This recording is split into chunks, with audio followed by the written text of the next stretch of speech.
Hello guys, it's Foxy. This would be shoot. This would be part 7 to F. Naruto. Female Naruto was a Phoenix vampire queen. And oh yeah. Well, let's get on with the video. Naruto's POV. Finally, when I made it downstairs, I felt all eyes on me. I tried to ignore it as best as I could. I sat down at the table and started to eat. Oh, I felt so good. No more ropes holding me back and no more uncomfortable makeup or extra things on my body. I felt so natural. Oh, it felt so amazing. Now I am just enjoying the food going down my throat into my stomach. Oh, amazing. The food is quite delicious, especially the chicken. Delicious. How can this be Naruto? I hear Sakura say. Did I miss something? I look up from my plate of food, which is already gone. I look towards my right or left, I can't remember. To the right, I see Sasuke and Sakura. Sakura looked furious. How can this be Naruto? He's a boy, not a girl. Well, let me explain, Kakashi said, and went on to explain about how I am a girl.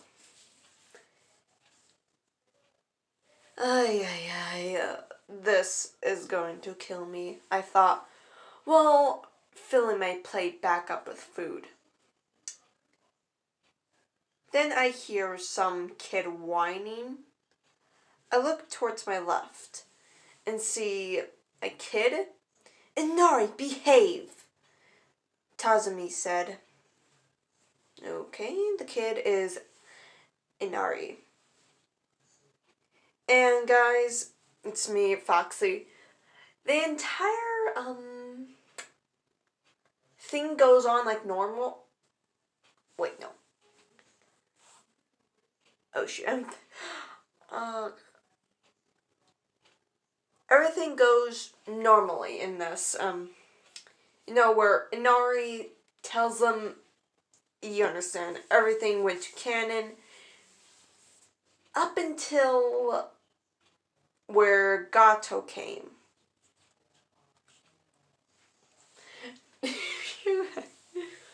Oh.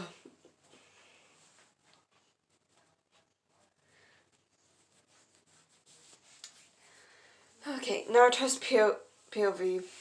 Sorry, I'm thinking about how I'm going to do this. Now, I have to stop because I'm wasting time here.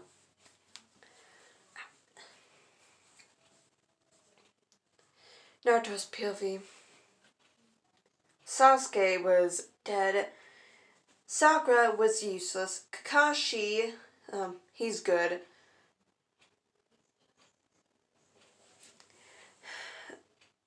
Zabuza, he is on his last leg. But the next thing that came out of the disgusting man's mouth infuriated me to no end. I'll let you guys live if you hand me the pretty blonde girl over there with the big bust. My eyebrow twitched.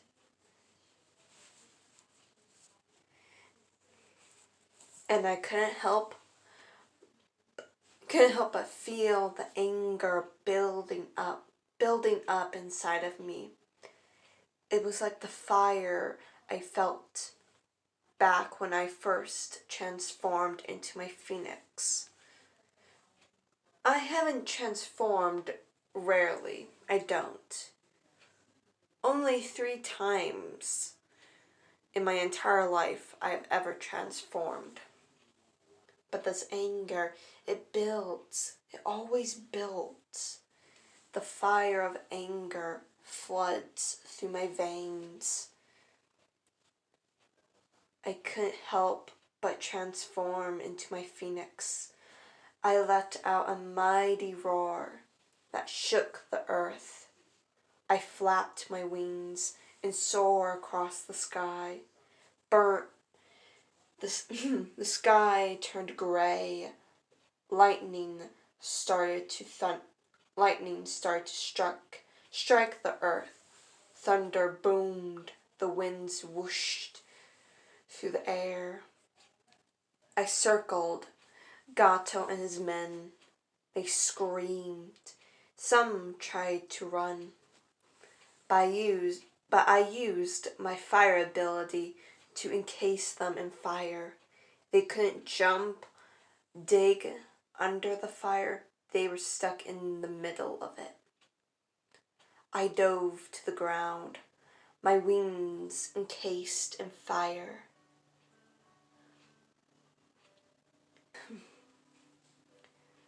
One by one, I picked them off, burning, chomping, slashing every man of Gato's down.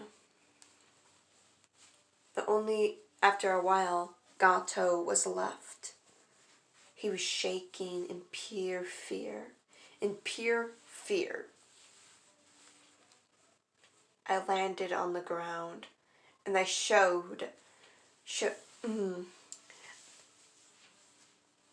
landed on the ground, showing my true height. I was around, let's say, 200 feet tall. My wings, 400 feet long. I spread my wings out.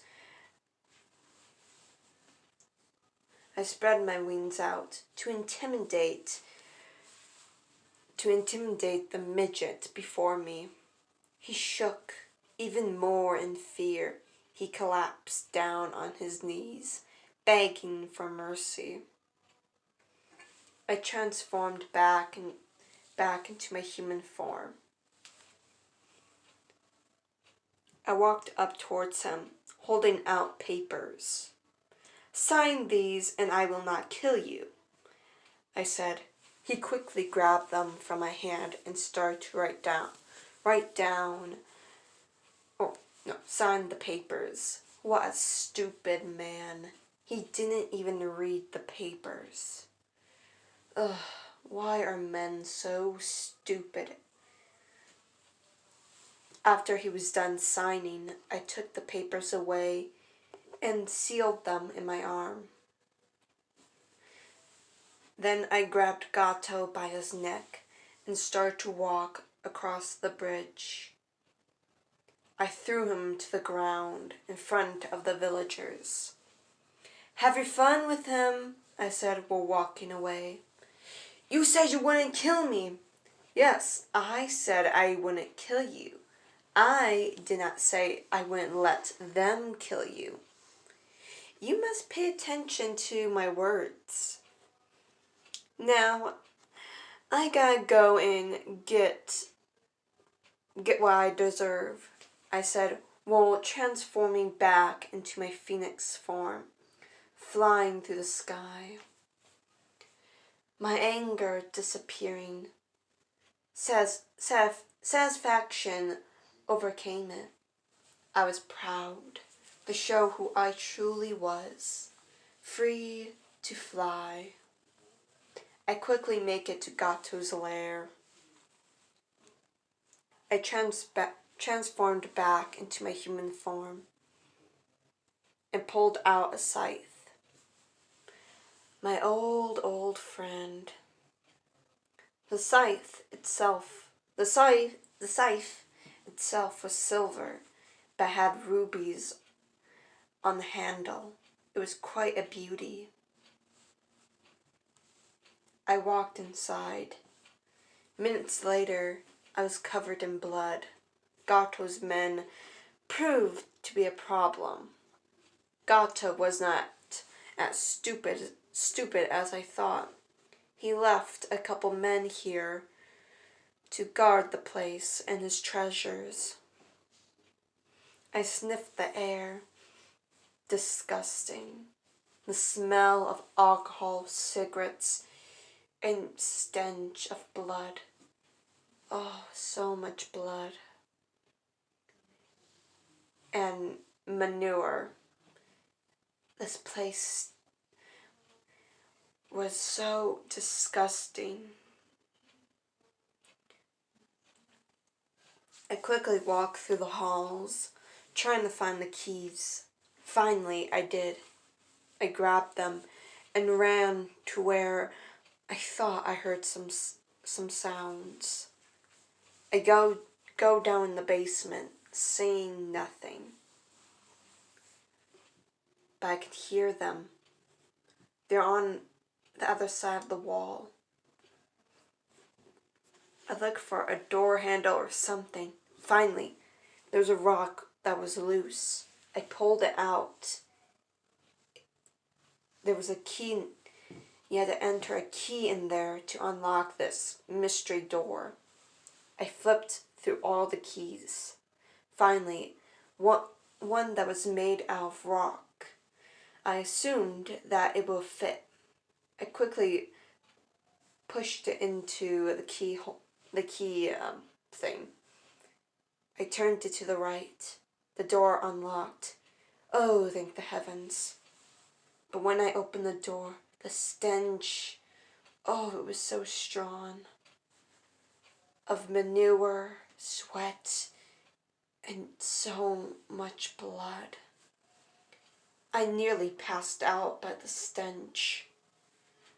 But I pushed that away, hearing the cries of the women, men, and children. I go in there. Oh, it was an awful sight. Everyone was covered in dirt, chained to the walls or floors. It made my heart break when I saw a child being held in the air by a chain. Luckily, he wasn't being suffocated, just being hanged there. I was relieved. He was actually the first one I ran up to. I unlocked the cell. 5 children were in there, chained to the walls and floors. I unlocked the boy who was hanging. He fell to the ground. I quickly caught him. He was so small. He was underweight, and I can tell he was very sick. After 30 minutes of unchaining and unlocking the chains, everyone was free. Then I went to where the money was. I unlocked the safe and sealed away all the money. There was a lot. There was a lot of money.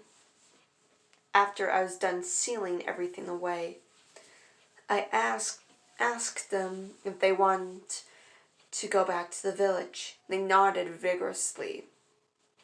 And I said, "Do you guys want to ride?" They looked skeptical. They looked they had a questionable look on their faces. Yeah. I shifted into my phoenix form, no longer on fire, just feathers. The kids looked so amazed. They quickly jumped on my back. I was large enough to carry all of them. Then I flew back to the village. But before that, I set the place on fire. Oh my. It was a beautiful sight.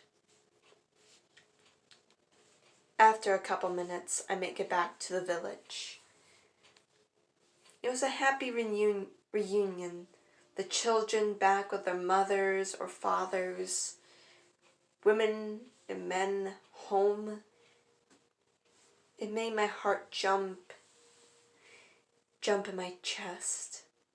It was a beautiful sight. I shifted back into my human form. Good job, Naruto, Kakashi said.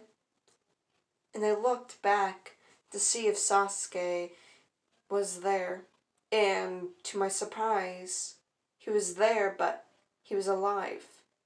I quickly ran up to him, tackling him to the ground. Sasuke, Timmy, you gave me a heart attack, I yelled out while shaking him. Quit it, he said while trying to push me off. You scared me. Do you know how scared I was? I could barely muster out sound. I was so angry, happy, so many emotions, I couldn't even say anything. The only thing I could do was hug him. Don't ever scare me like that again, I said while getting up and also helping him up. I thought you were actually dead there. I know. Now, what happened to the other people? You don't need to know about that, I said, while dragging him back to Tazuna's house. Hey, Tazumi, can you take care of him? I said while handing Sasuke to Tazumi. Of course, darling, she said while walking away. Oh, I feel like 20 years were taken off my lifespan by that dang Uchiha. Wow. I hear Kurama say, wow what? Oh, nothing. I thought you didn't care about Sasuke. But yet, here you are, panicking over him. You were so scared and heartbroken. Oh, I thought this was a tragic love story. Oh, so tragic. Oh, shut up, you fuzzy potato. What did I say about calling me a fuzzy potato? To not to, but look at me, I'm doing it. Alright? You are a fuzzy potato. You take naps 24/7 and you're fuzzy. So I call you a fuzzy potato. Or do you want me to call you a fuzzy potato sack? I don't know which one is worse or better.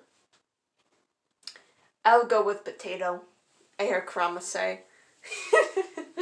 I love this.